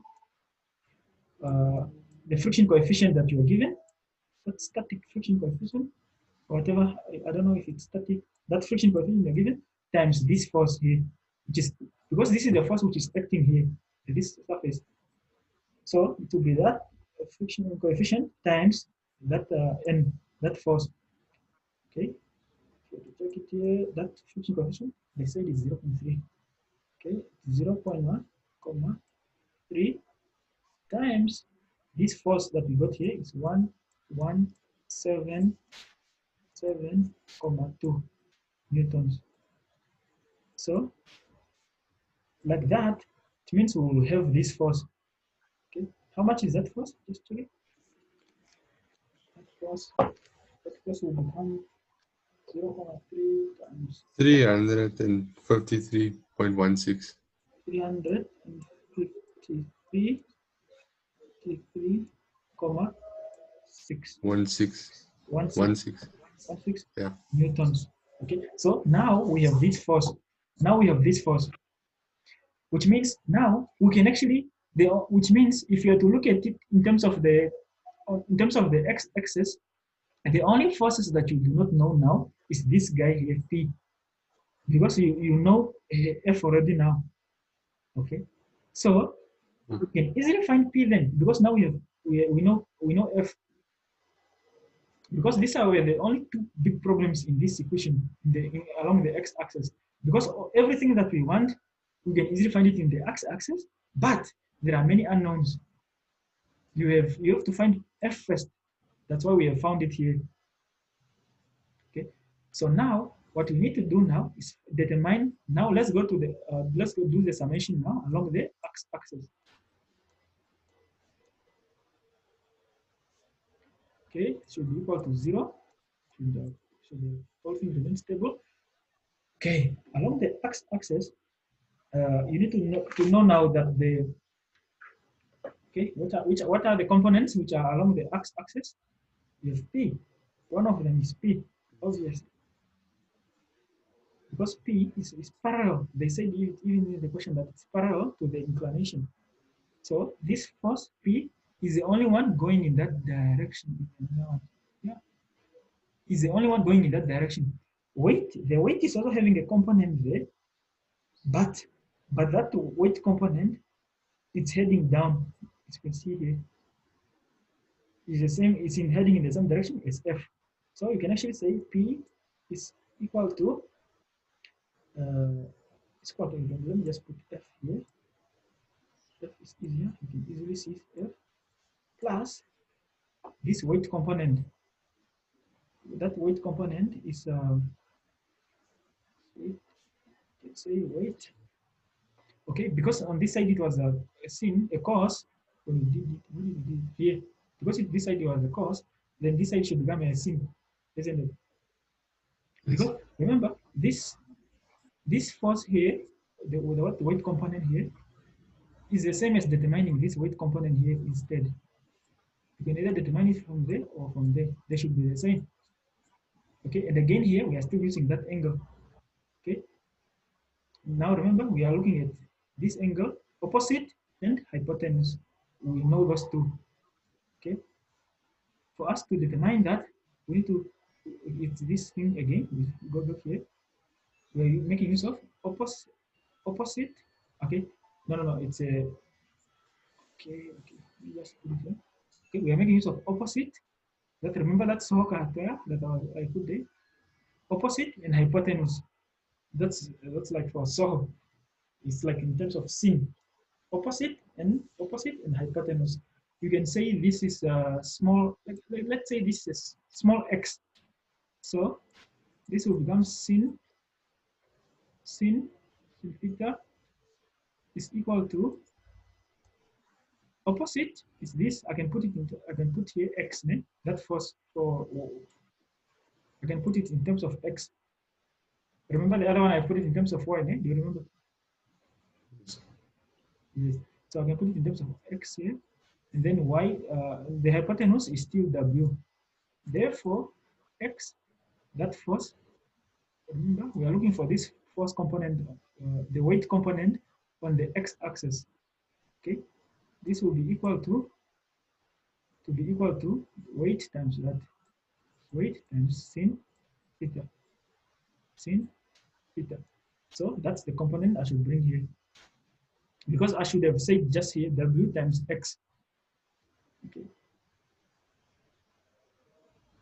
Okay, so this is the component that we're gonna have to come this side. Okay, then so on this side I should just put sin. There's weight already. I should just put sin here.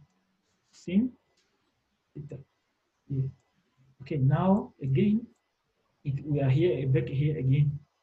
Okay, so we're gonna have to go back to this thing again, trying to find something similar with this. Remember here it was cos theta. It became this when we tried to use this triangle here. So it will be the same similar thing again. Okay, let me just write it again in terms of F plus W. This sin theta, if you come here to this circle, that sin theta will end up becoming, sin theta is opposite. So sin theta is opposite is 3 over hypotenuse. So it becomes 3 over 5. Okay. So this side will become 3 over 5 times 3 over 5. Oh, and then again, remember this W should become actually where it's like mass times gravity. Okay, so this F component, we found it already, is 3, 5, 3, 5, 3, comma 16, like we said, plus mg, the weight, the mass of this thing is 150 kgs. 150 kgs times 9.81, 9.81 times this sin theta is 3/5. 3/5. If you plug that in the calculator, 350.16 plus 150 times 9.81 times 3/5 equal to 1236. Are you following? Yes, sir. 1236, 0.06 newtons. Okay. So the first question is done like that. The first part of the question, where they say that determine the force P. So force P, you know it already like that. So now the second part now would be to determine the force, not the force, but the height. The height, this height now, the height. So for us to determine this height, we can do it like in terms of doing a moment balance. You can do it in terms of moments. You can do it like let's say you are multiplying this force times height here, okay, because it's going in that direction, and then you can add up the other force component which is acting there. These are actual forces, né? The actual forces which are acting on this object is you have this one where you are pushing it, then you have weight. So these are the only two force components that are acting there. Okay. Okay. So let me just save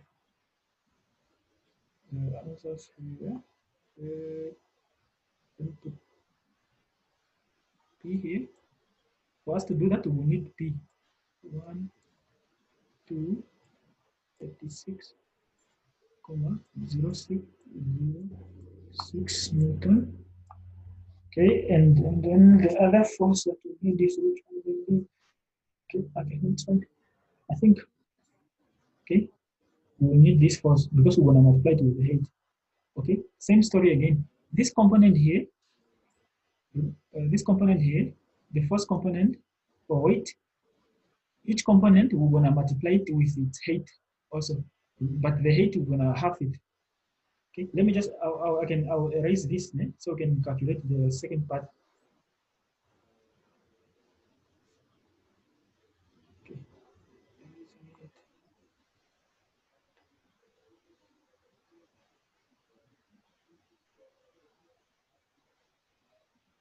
Okay, so now we can do it in terms of the moments now. We can do something like some balance, it's like summation of those moments now. Okay, should also be equal to 0. Okay, so what are those first the moments that you have here? You can say P times H here. Okay, say P, you know P already. You can say PH, okay, equal to, okay, this was this one equal to, okay, now here now the force, remember this component here, the weight component here, this you can see that I'm pointing out, né? Yes, sir. Okay, this weight component on the x-axis, you should multiply it with the distance which is perpendicular to it. The distance which is perpendicular to it is this one. It's this 80 centimeter on this side. So it's the one perpendicular to that weight on that to that x-axis weight component. So remember now this weight component, when we did it before, it was we multiplied it was it became cos, I mean sin theta. So we can say it's that force is we can say it's W sin theta times that distance. W sin theta is this one times the distance here.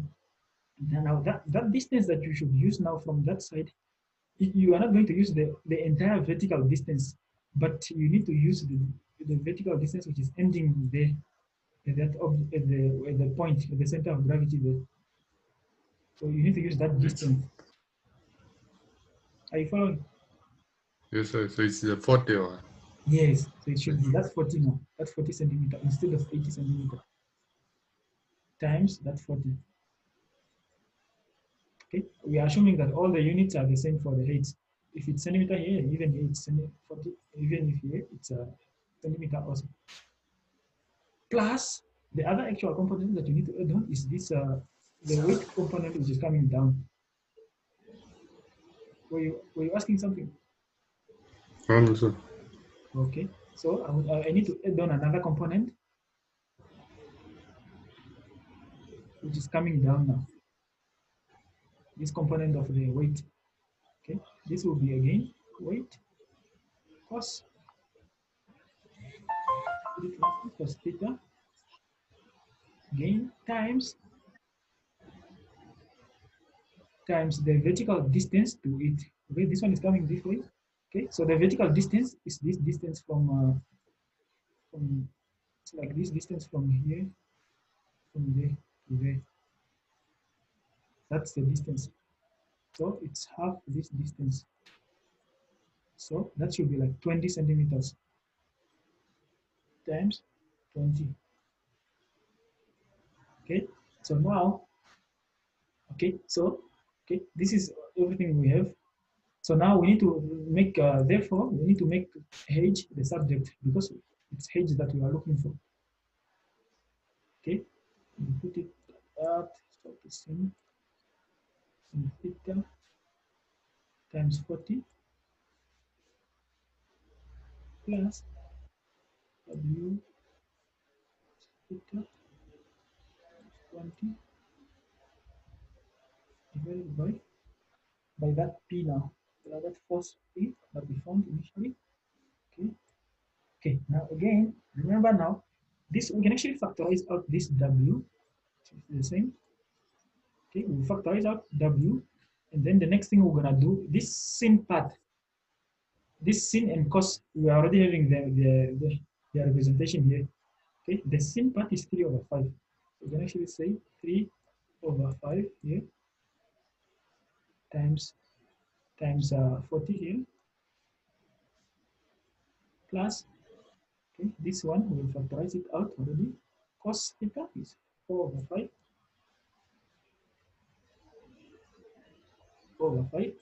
times 20. Okay, okay, okay. So now divided by p.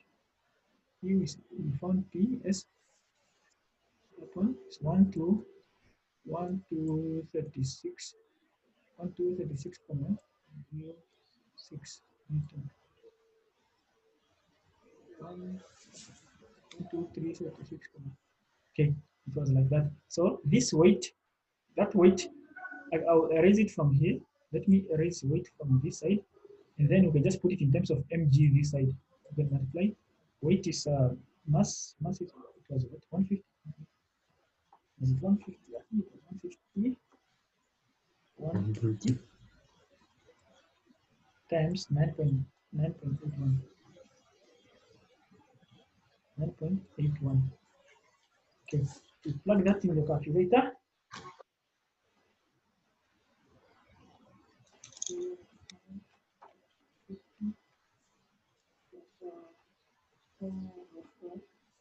Times 20 150 9.81 divided by 1 to 36 okay, we're getting 47.62. 47.62. This should be centimeters because all the units for the dimensions, the other units were also in centimeters. So this should be answers perhaps. Okay, okay. So we got the force is that 1 2 36 while the the height was 47.62. Okay, are you following up to the? Yes, sir. Okay. So now, okay, let's see. Let's see. Let's see.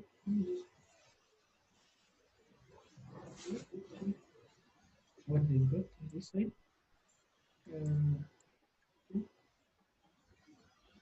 Okay, well, okay. Let's see how they did it. Okay, okay, it's the same thing again. Okay, they drew a full body diagram. Okay, the height is here. Okay, they're looking for weight and the weight is.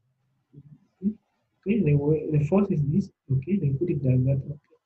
Okay, they put the dimensions here also. Okay, okay, the full body diagram is fine. I think it looks similar to ours. I think it's not far off. Yeah, more or less the same. Okay, yeah, you see what I was telling you about this cos theta and sin theta. Because you are not given this inclination angle, you can actually represent them like that. Fine. Okay. Okay. Then the representation of okay, in terms of the x-axis on the y-axis, okay, the axis also you see again the x-axis is again aligned to the inclination. Okay, and the y-axis is that one. Okay, in the y-axis, which forces are acting there? They say it's n minus w cos theta, and the the weight component. So it looks the same as ours. I think we also got this. I remember this one. Yeah, I also got it. Yeah. Okay, that's good.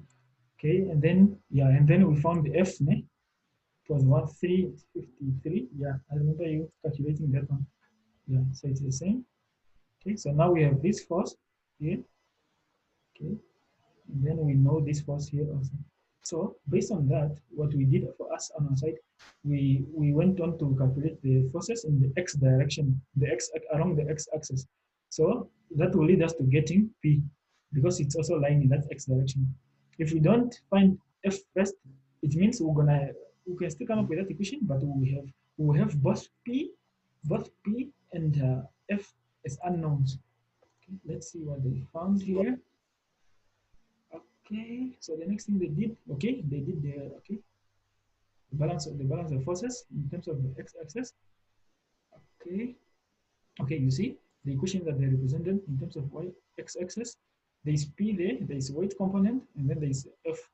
Okay, you see, if they did not find this f of this force before, it means they're gonna have a problem. They're gonna have two unknowns in this equation. Then it means they cannot continue with this. They will be forced to actually go back and redo that balance in terms of the y-axis. You see, that's the trick. But it does not matter as long as you know what you are doing, you will be fine. Okay, so they found, okay, they made p the subject of the formula. They found it. P is equal to 1236, comma 16, comma 1. Okay, it's similar to ours, I think. 1 2, you don't get that. Let me 1 2 36, comma 1. How much did you get? 1 2 36, comma, okay, 0 6. You just rounded off, so it's the same. Mm. Okay, and then without, what did you say here? Height without tipping over. Yes. Okay. Yes. They just say that because they said the condition that they said here. They said the calculate height so that the block will slide up the inclination with constant velocity, okay, without tipping over. So if it tips over, then this height is gonna be changing. See? So it's no other way. We need to assume that it's without tipping over, because otherwise that height is gonna be changing. It will be like fluctuating as time goes on because the object is being pushed. Okay, so the next thing they did is calculating what is this summation of moments also. Okay, they need to do moments because it's the only thing that will link height and the forces. It's the only thing that you have here to link you the two components, because you cannot simply do a balance of the heights, isn't it? Yes. Yeah. So they did the same thing. Okay, the equation is like this. Okay, okay, they put the weight components, both the weight components. Okay, w cos theta plus u sin theta, okay, times 40, and here this one times 20. Okay, see, is it the same? Cos theta is the one going down. Okay, what component going down? It's going down like this. You multiply it with the dimension opposite. I mean perpendicular to it. If it's going down, then you need to make use of the dimension from here to here. So that will be half of 40. Yes, so it's 20. That's correct.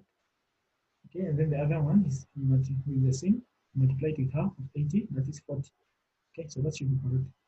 Okay, and these two components, this one here and this one here, the weight components, so they are all going they're all going down, they are all going in the opposite direction to this force of, to the moment of P.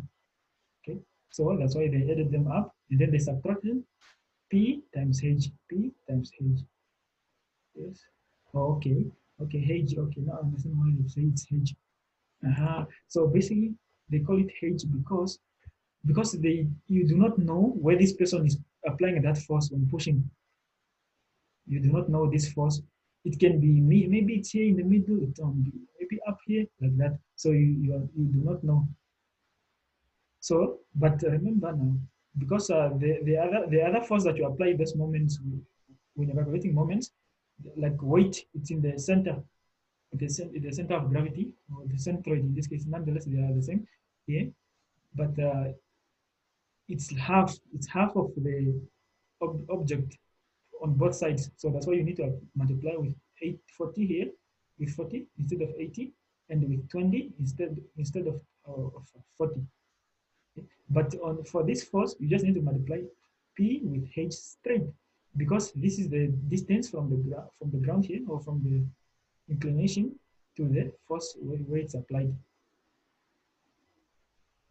So that's why it looks like that. Okay, and then the next thing they did, okay, they just made the subject of the formula for H. Okay, then plugged in some of these things are more or less the same. Okay, they used to substitute instead of sin and cos. Okay, then you also got 47,62 centimeters. 47,62. 47,62. Yeah, it's exactly what we got also. 47,62 centimeters.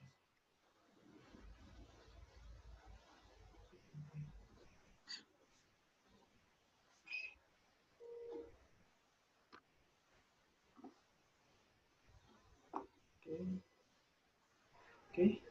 Okay. So we got the same answer. So, okay, just to interpret what's gonna happen here is this. Okay, so basically, this person we're gonna have to apply a force of 40, not 40. The force that you should apply is 1,236. Okay, you apply that at the height of 47 centimeters. Okay? It's not necessarily in the center. Okay, and if you apply that, it means this object will actually not tip. The force is not too much for it to make it tip, and the height to weight applied, it matters also. Because remember, if you shift this height, let's say, and then you apply it here, that object might even slip quickly, because it will actually just start tipping. This corner will just probably just get stuck in. Then this side will start lifting up, because you are applying the pressure at the tip here. That's why the height matters. Okay, are you fine up to there? Yes, sir. Yeah. Okay. Okay, so we are good, most. Okay, what is next? Okay, what is this? Okay, what is this? Okay, tutorial problem 2 here. Okay, block AB have a mass of 3 kg and 9 kg respectively, and are connected to the weightless links shown in the figure. Weightless links is this one. Okay. When you see this guy saying it's weightless like that, they don't want you to do funny calculations with that point C. It's the same as in the case where they say it's frictionless. Or was it free Or the one with yes, for the the other roller. results. Yeah, that roll. Yes. They don't want you to do funny calculations there. Okay, so they want you to determine the largest vertical force P. Okay, this force that we apply here, that can be applied at the pin C, without causing any movement. The largest force that you can apply here, P, without causing any movement. Okay, what is that force? Okay, the coefficient of static friction between the blocks and the contact surface is the blocks. So both blocks, okay, is 0.3. So this coefficient of static friction between this guy, B, A, and the ground is 0.3, and also between B and the surface here is 0.3. Okay, so now assume A slips first. Okay, if A is slipping, okay, there are, remember those coefficients that we were checking? Which one is more than which one? Remember the angles that we were checking in the other slides?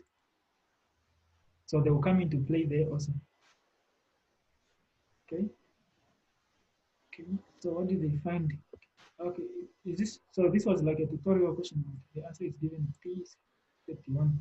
Okay. So you basically come up with your full body diagram. It will not be so different from the previous example. So you know your forces. Okay. Remember this A is 3 kgs, B is 9 kgs. Okay. So 3 kgs is acting here, one of the force there. Okay, at the surface here, you're gonna have that force. Remember now, this force, when you're applying this force down like this, it's pressing. Just think of this thing moving. When you're pressing it like this guy will try to shift in this direction. Will somehow try to shift in that direction. So your vertical force, I mean the other force down here, will be acting against that. That will be the other force F. And because of the weight here, you're gonna have again the weight of you're gonna have that N here again down. It's the same story again here. Okay. And then once you find the forces here, okay, once you here you're gonna have to find that force down here again between F, yeah, that force F between the two surfaces. Because you need to find that force N, you can find that force N again, just like the same way it was done, right? Where was it? Force N? Yeah, this force here. You can actually find it here again for both A and B. And once you find that force, you can actually apply it again to find you can actually multiply it with this coefficient of friction, static friction, that's 0.3. Okay. The same way this was done here. The same way this was done here. So like that, it means now you have that force. You have that force which is acting in this direction. So again, this guy now here, remember, this guy will have a component acting here. Remember, it's gonna have because it's acting at an angle, it's gonna have a component acting because it's gonna go in that direction. So it's gonna be a challenge for you to find that force. But nonetheless, this N you can find it because it's acting in the up direction also. So you might end up having, I'm not sure if you end up having simultaneous equations, but yeah, but you can just do the same thing. You know what you should try to do is you try to do both. You can try to calculate all these things that we have calculated here in these examples. If you come across an equation where you don't have those values, let's say if you were to do this equation first, because P you don't know it, F you don't know it, okay, it's fine. There's nothing wrong with that. It means you can just write it down, and then you go to the other calculations. Then you can find all possible calculations, all the factors that you can determine, like that. Then you do the same thing again at B. But at the end of the day, the thing you need to remember to put it into equilibrium again. So what did they find? Okay, okay, they did not. Okay, they did not solve it. Was it like a homework or what is that? It was a class tutorial. Oh, it was done in class. Oh, okay. Yeah. Okay, I'm So sure. now, if they say assume block A slips first, to what does it now apply? I think it has something to do with either these angles. Remember now the friction coefficient here. You can even check it on in terms of your friction coefficient. If you remember the other slide, where did I come across? Okay, oh, this was just in way self-locking. Okay, no, it's not here. Okay, if it's sliding, there should be some conditions. I think we just need to check in the notes, maybe, especially on the theory part. There should be some condition when does the object slip. Hmm. But if the object is slipping, it means it must have passed the coefficient of friction may not necessarily be the static one. It should be the one it has exceeded the what? Where did I come across something like? Where did I? Usually, I thought I saw something like a graph. You see here? Okay, there's the coefficient of it means it has exceeded its static friction coefficient. You see this in this one, so you're gonna have to make use of this probably because now it's moving and the kinetic friction is involved there instead of static friction. But I'm not sure of the conditions though. You see here, you say static friction, coefficient of kinetic friction. So this object has started slipping already. But I'm not sure if maybe you can check in the book if they've given more theory on that. Where is it? Yes, yes.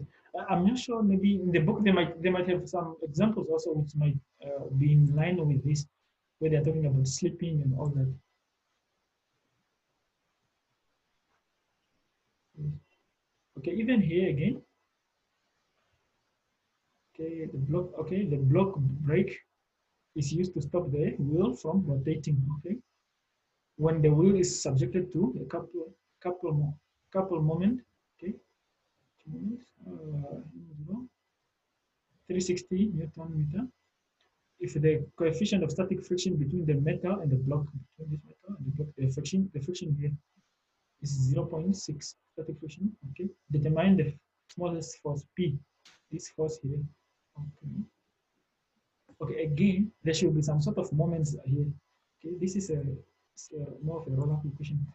There will be some sort of moments here. Okay, determine the smallest force P. Because the only best way to balance this out, because the amount of force that you apply here depends on the amount. You see, the force that you're applying here depends on the distance you are from the center of gravity here. If you were, let's say here, the amount of force you apply to make this to stop, for example, or yeah, to stop it from rotating, it will be different from when you're at the different spots. So this must have something to do with moments again. And again, this is a wheel here. Okay, so this force again here, the friction force, you're gonna have to determine this again. Okay, so you have your force there, and we have applied the moment in that direction. Okay, which equation did I see having the roller? The roller.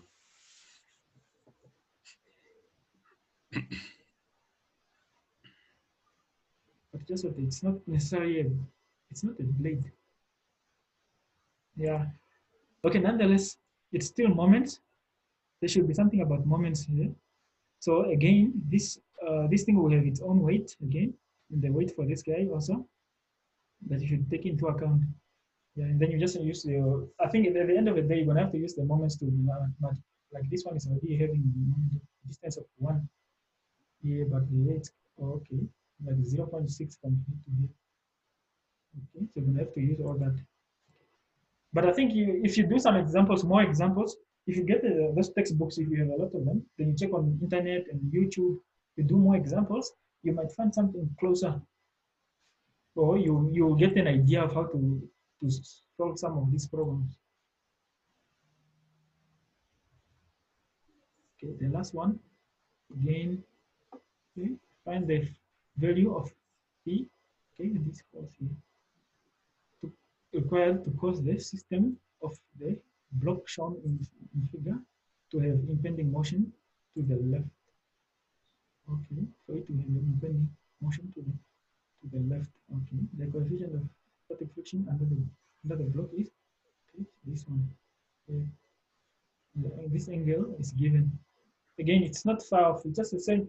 It's just a similar concept. I think you just need to get more examples, you practice, and then maybe you can tackle these questions nicely. Also.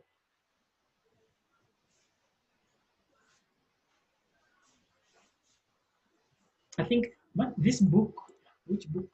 I saw a book. This book, you have this book. I'm not sure. I have a mechanics book. I'm not sure if it's that one.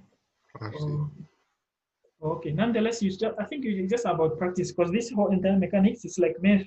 If you don't practice, you just become confused because they can bring anything that will just be different that you've never come across. But they are usually not far off.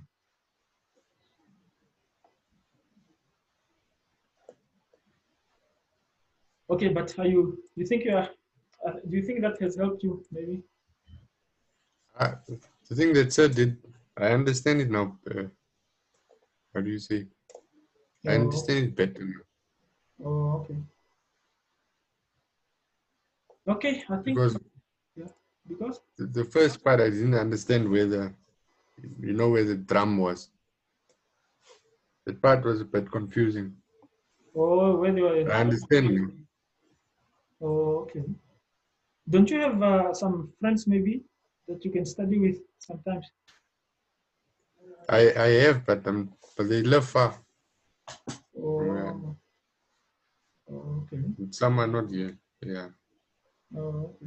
other towns. Because it's what I found it that it's usually easier if you study in groups. Yeah, like for you guys, how many are you in first year that are doing metallurgy? Metallurgy is not a lot of people. Is it? It's only a few people. Oh, but you are how many? Uh, I know of, it's maybe 5. I'm not sure. Oh, okay. It's not a lot. Okay. I just had most of these things it has been a while also for me to go through this course. Remember, this is more of a mechanical module. Yeah. Yeah, but I'm just So having a general understanding. which course is that giving?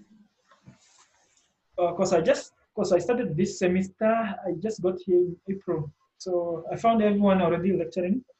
So for now, I'm working with Prof. Harmony on project management. Oh, Yeah, he said I can just join him for now. Then maybe next semester they can allocate a proper course to me because all the courses were taken up already. oh. Yes, yes. So you're new to that. Yeah. I'm new staff there, but I was there already when I was a student also. Remember? Because I studied there. Oh, Yes, we were the pioneers of how was metallurgy. it? No, it was a big challenge because you don't have seniors. You don't have maybe someone to ask questions other than the lecturer maybe. Yeah. Yeah, so we started like 7, and then we became, I think, somewhere second year would be like 5, then third year we were like 3, and then fourth year So, we were like 2. Yeah, and then I ended up graduating along though. So, but it was one hell of a journey. So but you made it. yeah. Okay, then I think with this I've started you up well. I think. Then the centroids. That one I need help with. I'm not understanding anything that's going on. Or centroids. Yeah. Okay. Okay. Did they say by when you write the test? On the WhatsApp group, they said the first week of July we're going to write the quiz. So I'm not sure if it's the coming week or is it the next week after that. Oh, okay. Yeah. Oh, I will see how things go, but yeah, because I'm having a lot of things coming up next week because I'm doing my masters also, another my second master. But I will see if I get some time. Okay. Yes, yes. Because with this lecturing job, there's some notes that I still need to. There's quite a number of things that I still need to do. But it's always advisable to go through the books, to check out YouTube videos, do as many you see those examples that are solved already. Yeah, Yes. you try to do those ones, a lot of them, and then when you start doing or working on tutorials and maybe extra questions, you have a good idea.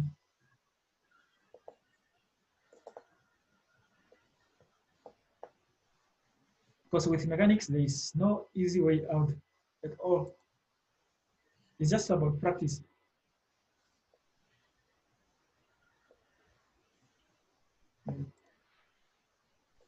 Okay, then I think we had a good session. I think we had enough time.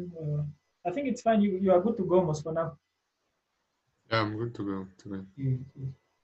Okay, even if we don't have another session, at least this session you should at least grasp it well, so that if there's any question on this, you have mastered the techniques very well. Yes. But I will see how next week goes, because there's a number of things that I have, like 2 assignments to do. Yeah, I have another test coming up, and I need to set assignments and a test for this project management guys for 4th years. Yeah, but it's just be in touch with your colleagues also, just to help out. Yes, sir. Yeah. Okay, Brooklyn. Then I think you should have a good day then. All right. Thank you, sir. Okay, you're welcome. Okay, okay, bye. Bye.